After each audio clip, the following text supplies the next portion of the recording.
achète des fournitures scolaires plein juste avant la rentrée. On va voilà, dans différentes écoles à Conakry, à l'intérieur du pays également, voilà, dans plusieurs endroits différents pour donner ces cartables remplis de fournitures aux enfants. On n'a pas des moyens qui sont énormes, donc du coup on récompense par exemple les 5 premiers de chaque classe.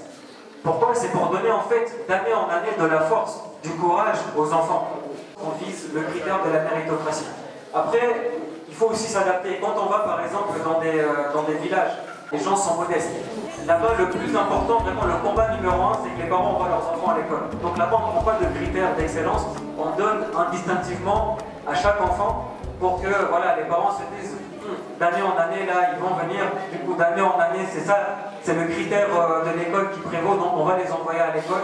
On ne peut pas prendre simplement un manuel de géographie encore plus criant, un manuel d'histoire en France, le ramener en Guinée, alors que l'histoire, comme vous le savez, c'est des visions différentes selon le lieu où on se trouve, c'est impossible.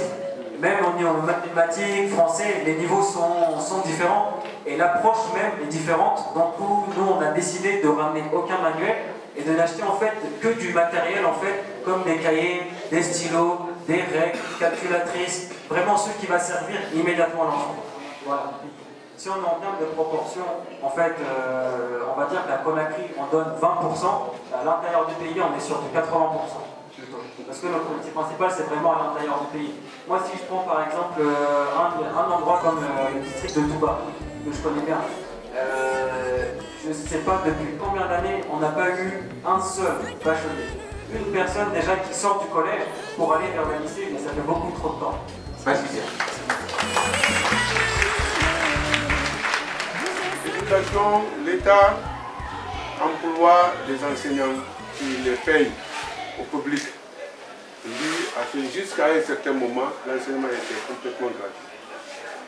Parfois même, on accompagnait les parents d'élèves en donnant des petites fournitures, comme vous avez la volonté maintenant de le faire, en donnant des tenues scolaires, même universitaires. Et les parents s'occupent des enfants, et des habits, des fournitures, les accompagner, les petites nourritures.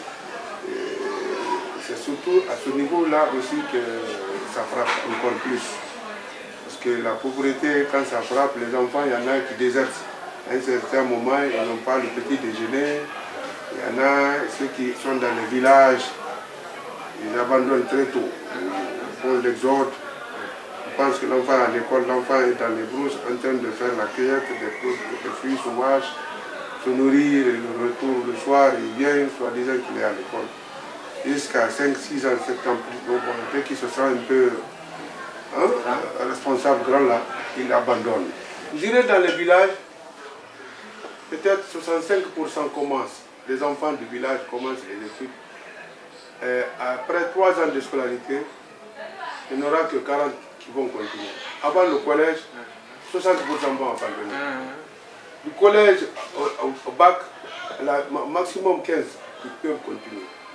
Avant l'université, 3, 2 maximum, et puis c'est fini. Celui-là, qui est comparé pendant le cycle d'études là, 18 ans, à celui qui a fait son aventure à l'école pendant 18 ans, est régné. On dit que lui, il ne vaut rien. Il n'a rien fait. Pendant 18 ans, il étudie ici, ça n'a rien avec lui.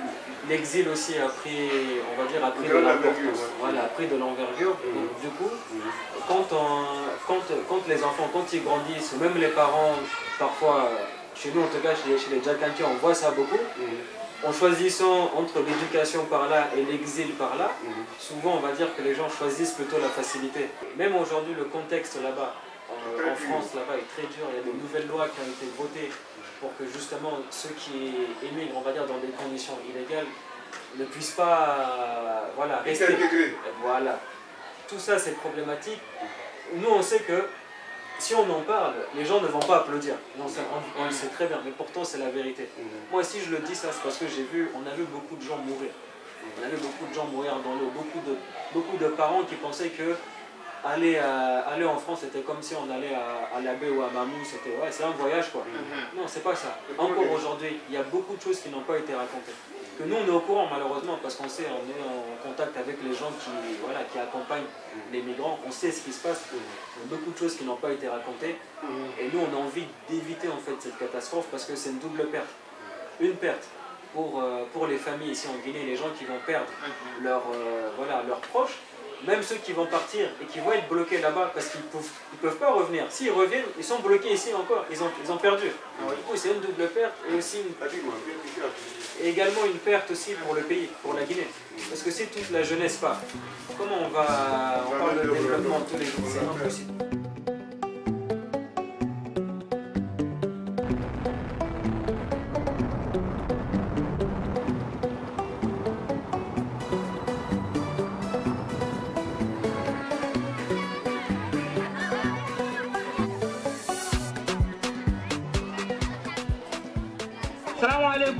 Que la paix soit sur vous, peuple de Dabonko.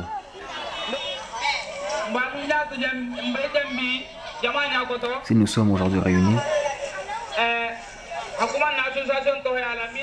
c'est pour parler au nom de notre association Lucu. C'est l'association des jeunes de Dabonko. Mais c'est une association qui ne se limite pas qu'à Dabonko. C'est toute la sous-région qui en profite. Je me présente à vous. Je m'appelle Daloba Diaby. Je suis élève de la 4e année. Mon district s'appelle Dabonko. J'aime ma préfecture, j'aime ma sous-préfecture et j'aime mon district. Merci, merci. J'ai fait la 4e année. J'ai fait la poésie. Poésie, mon pays s'appelle la Guinée. Nous connaissons tous la distance qui sépare la France et la Guinée et celle qui sépare Conakry et Dabonko. Pourtant, la délégation que nous recevons aujourd'hui n'a pas regardé toutes ces difficultés pour apporter des fournitures scolaires à nos enfants. Surtout, nous vous encourageons à continuer sur votre bonne lancée. Nous sommes aujourd'hui les plus heureux et ne savons comment vous remercier. C'est une grande première, c'est inédit à Dabonko. Cette année, l'école de Dabonko a été classée parmi les meilleures de la sous-préfecture en termes de résultats scolaires. Mais malheureusement, nous n'avons pas assez de classes pour accueillir tous les enfants du village. Pourtant, beaucoup d'enfants souhaiteraient aller à l'école. Il y a encore beaucoup de choses à dire sur la situation de nos écoliers, mais je vais me limiter à ces quelques paroles. Merci, puisse Dieu vous récompenser.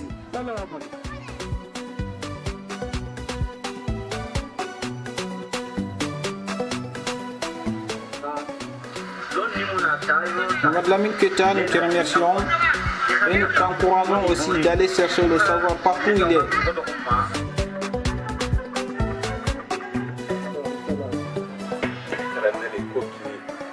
Les filles doivent étudier comme les garçons, c'est évident. Mais parfois c'est le manque de moyens financiers et beaucoup les traditions qui font que les filles n'étudient pas. Moi, je peux par exemple faire entrer ma fille à l'école.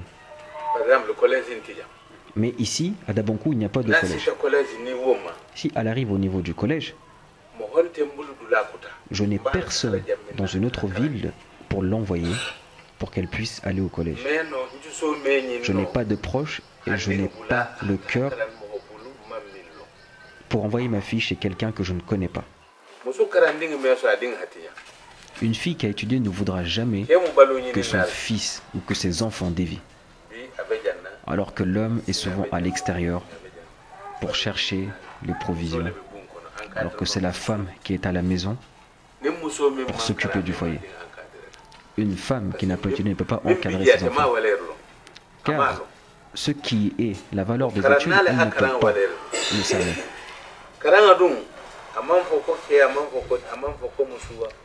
L'éducation n'est pas une affaire d'homme, c'est une affaire pour tout le monde.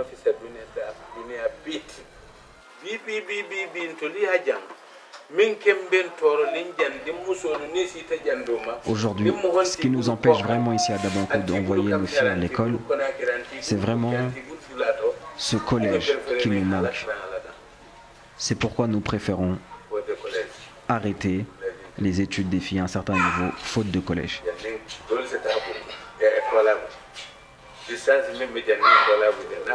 Certaines de nos filles vont jusqu'à Kolabé, à la sous-préfecture, mais elles se trouvent, elle est très distante et souvent quand elles arrivent, elles sont en retard.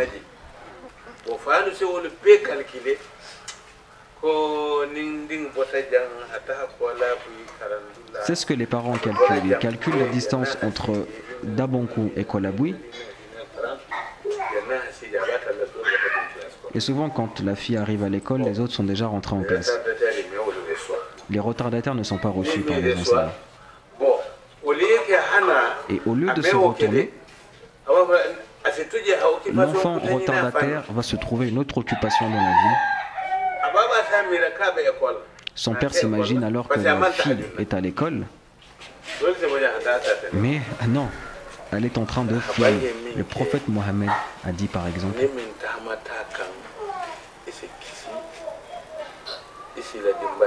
que ces ordres, les ordres émanant de Dieu, si nous les suivons, nous avons la promesse du paradis. Et nous pouvons aussi avoir les biens de ce monde.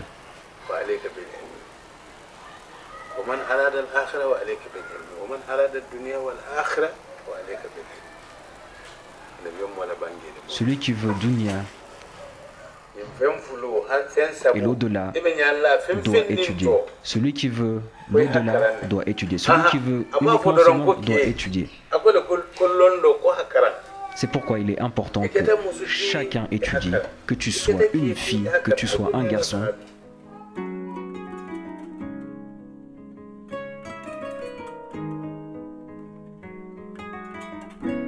Un orphelinat en fait que l'on connaît, tenu par une dame que l'on nomme Bandelengue, à laquelle on vient en aide déjà depuis quelques années, déjà pour leur assurer le quotidien, c'est-à-dire les besoins les plus élémentaires, manger, boire et même participer aussi aux frais d'éducation.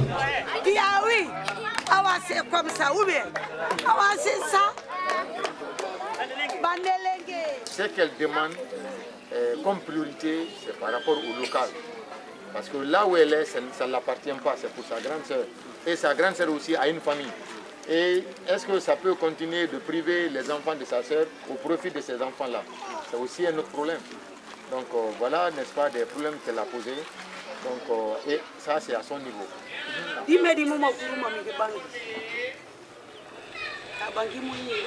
Je n'ai pas de maison. C'est ma soeur là, qui est assise ici, là, qui m'a hébergée.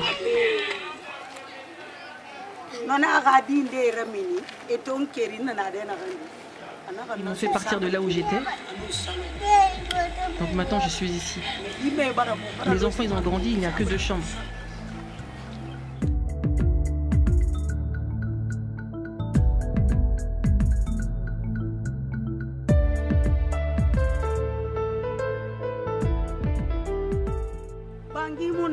Il n'y a pas de maison. Ça me préoccupe. Je suis fatiguée. Mais vraiment, cette histoire de maison, là, ça me fatigue. Ils ont qu'à m'aider que je puisse trouver une maison. Parce que vraiment, ça me pose vraiment problème.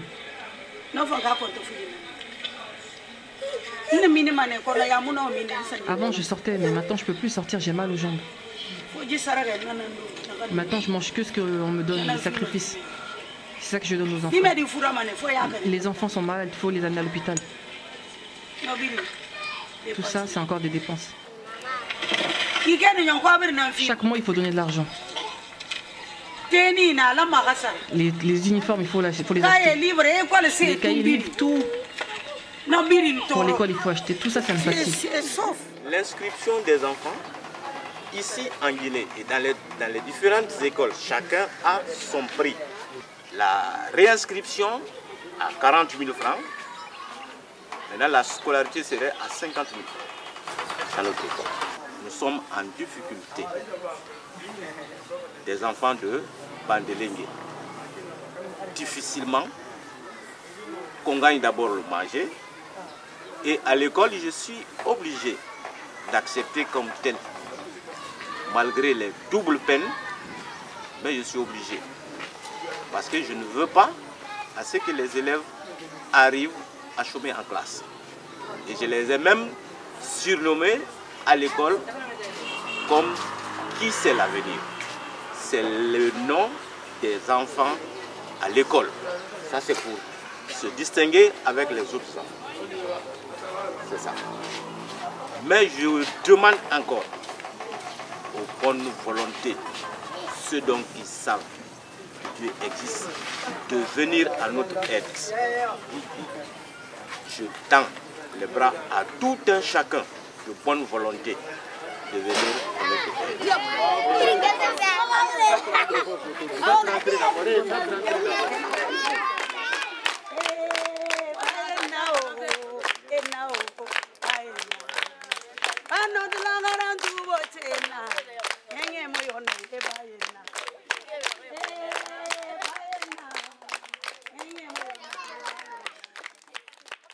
Aujourd'hui, on aura des grands invités qui sont dans ce studio à la radio Kambla FM, qui viennent encore parler de certaines réalités qui sont dans le monde en Guinée, mais aussi plus particulièrement à Touba, c'est juste une ONG, on appelle Action, Développement et Avenir, Abnabrézé ADA. Cette ONG, c'est une ONG franchement qui évolue dans un sens très profond, mais aussi très spécial franchement pour la localité de Touba aujourd'hui. Ils sont à Touba pour mener certaines actions dans la localité. Qu'est-ce qui vous a fait venir ici aujourd'hui? Alors,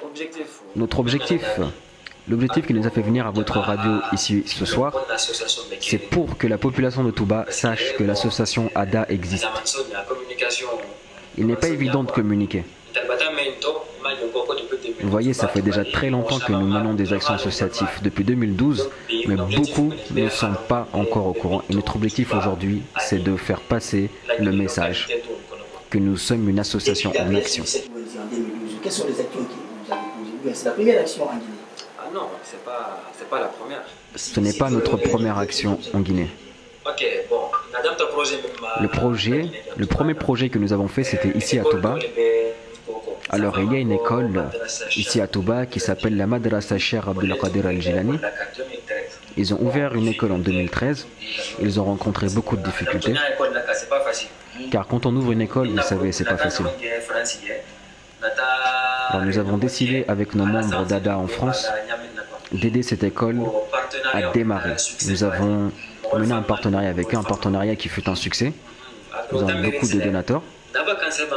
Après cela, chaque vacances, nous venons à Touba. Est-ce que les distributions que vous faites, est-ce que vous pouvez vous assurer que ces sacs sont bien donnés aux enfants et qu'ils ne sont pas détournés en cours de route? Je n'attaque pas les professeurs, c'est juste une question. Laissez-moi faire un petit aparté. Ce qu'il faut savoir, c'est que cette association, ce n'est pas uniquement moi, nous sommes beaucoup. Vous savez, avant, quand nous avons inauguré notre association, nous n'avions pas beaucoup de moyens. Nous achetions des sacs, nous les mettions dans des fûts, nous les envoyions ensuite en Guinée et nous payons nos billets d'avion par nous-mêmes pour que ces distributions se fassent devant nous. Et chaque distribution, nous le faisons avec les autorités en place.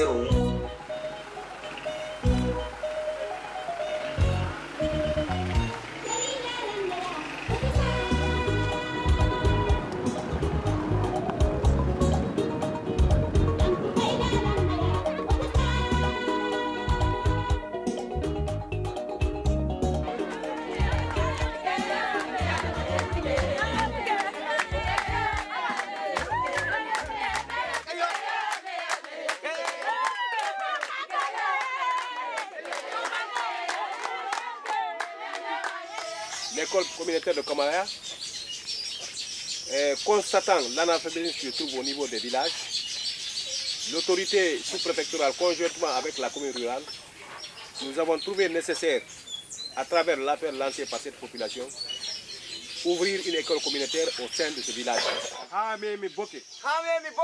Si vous voyez que l'association ADA, malgré son long voyage depuis la France et les différentes étapes qu'elle a effectuées à Conakry, Boké et Gawal, pense également au petit village de Kamaya, c'est grâce à El Hadj Bambo.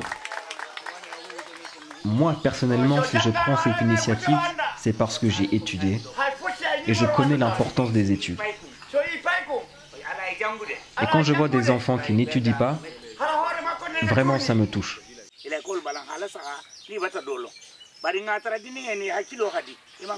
Pour faire un constat, et nous avons trouvé que les enfants étaient très intelligents. Ils ont fait des récitations, lu des poésies, récité l'alphabet. Et vraiment, nous avons constaté qu'ils étaient très motivés et très intelligents. Et c'est alors que nous avons demandé à l'association ADA de faire quelque chose pour eux, pour continuer à leur donner du courage. Parce que leurs parents, ce sont des cultivateurs, ils n'ont pas beaucoup de moyens.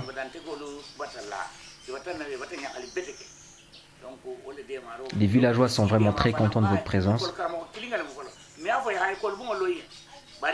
Nous ne vous demandons pas nécessairement de leur construire une école, mais nous vous demandons de continuer à les soutenir. Normalement, ADA, lors des différentes distributions, ne donne pas de fourniture à tous les enfants. Mais à Kamaya, grâce à El Hadj Bambo, tous les enfants recevront un sac.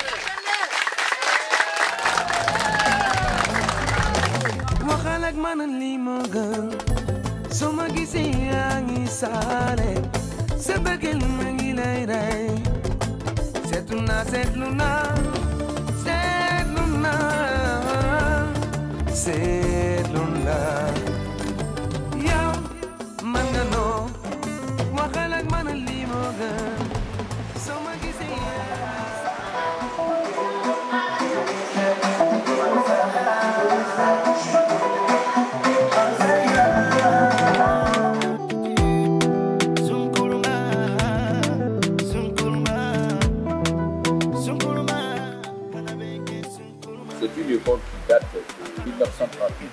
L'école a un effectif de 693 élèves, dont 309 filles, encadrées par 9 enseignants, dont 2 femmes. Mais c'est une école qui n'a jamais connu de rénovation de la part de l'État. C'est toujours la communauté qui intervient pour l'entretien de l'école. Si on avait beaucoup de salles de classe avec des enseignants, on pouvait faire seulement les cours jusqu'à 14 heures, on arrête. Mais on est obligé de travailler 8 heures à 13 heures. Les salles de classe sont très vieilles. Il y a une dégradation poussée. Les maîtres n'ont pas de table pour écrire, ils n'ont pas de chaise pour s'asseoir. Toutes ces écoles-là, c'est des écoles coloniales. Dans toutes les îles, sur l'archipel, l'état des établissements est comme ça.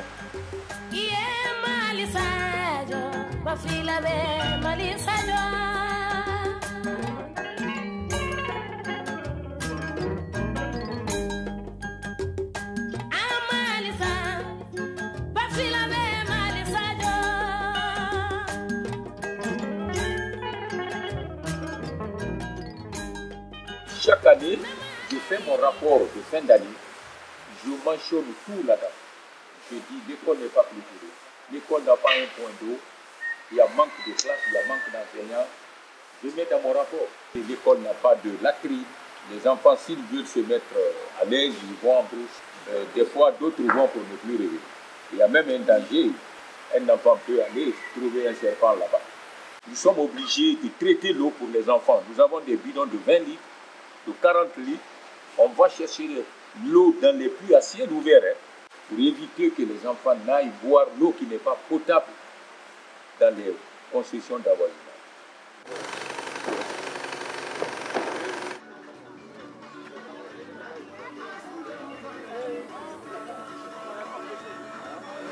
On ne fait pas 1 heure pour venir ici. Vraiment, on se sent un peu publié, quoi.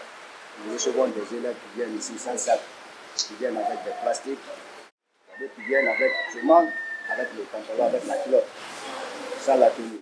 On ne renvoie pas un enfant parce qu'il n'a pas de fourniture. Voyez-vous, mais les parents n'ont pas les moyens.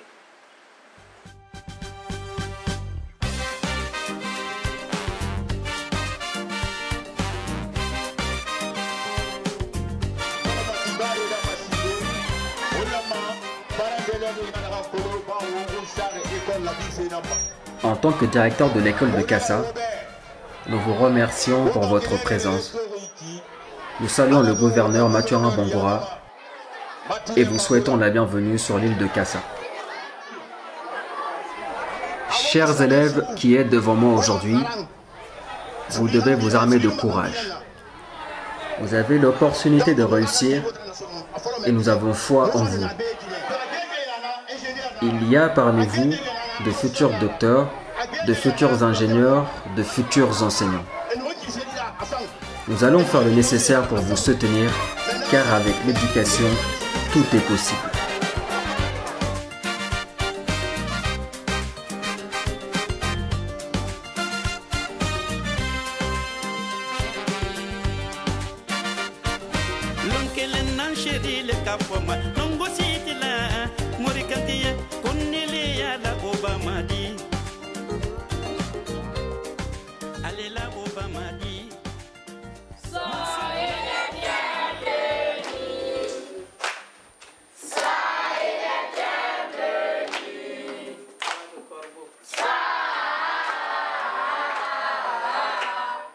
Je ne me suis pas préparée pour ouvrir un orphelinat parce que je suis infirmière de profession, mais c'est par pitié. C'est lors des incursions rebelles que j'ai vu qu'il y avait des enfants abandonnés et surtout ce qui m'a beaucoup touchée, il y a une dame qui venait de s'accoucher, des triplés, elle est décédée. 2 semaines, ces enfants sont restés comme ça sans aucun soutien et personne n'est venu au secours. C'est comme ça que j'ai pris ces 3 enfants. Dès qu'un enfant rentre, directement, je le mets à l'école. Quelles que soient les difficultés, je le mets à l'école.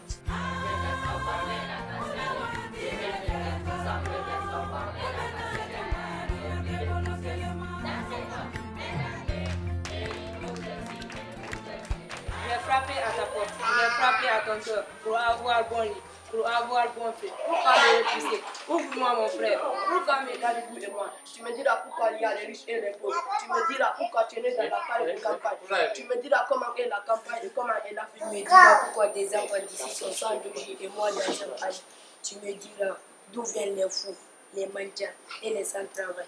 Tu me diras pourquoi il y a des pauvres et des riches. Chers parents, chers amis, chers invités, aimons-nous les uns des autres, comme Dieu seul nous a unis. Je vous remercie.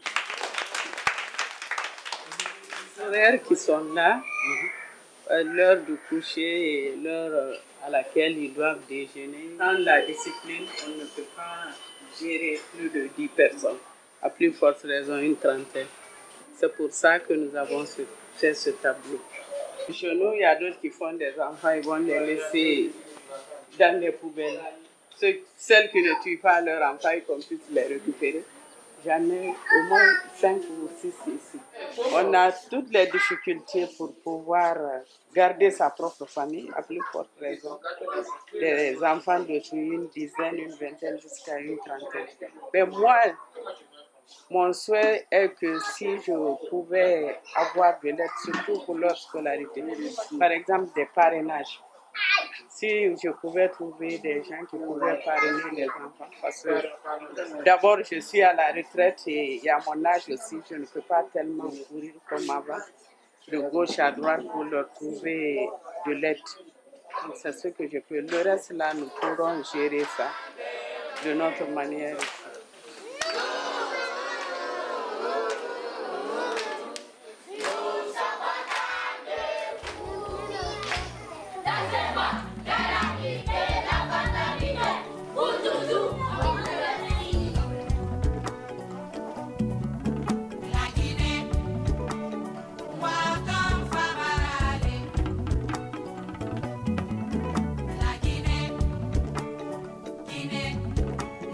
Faba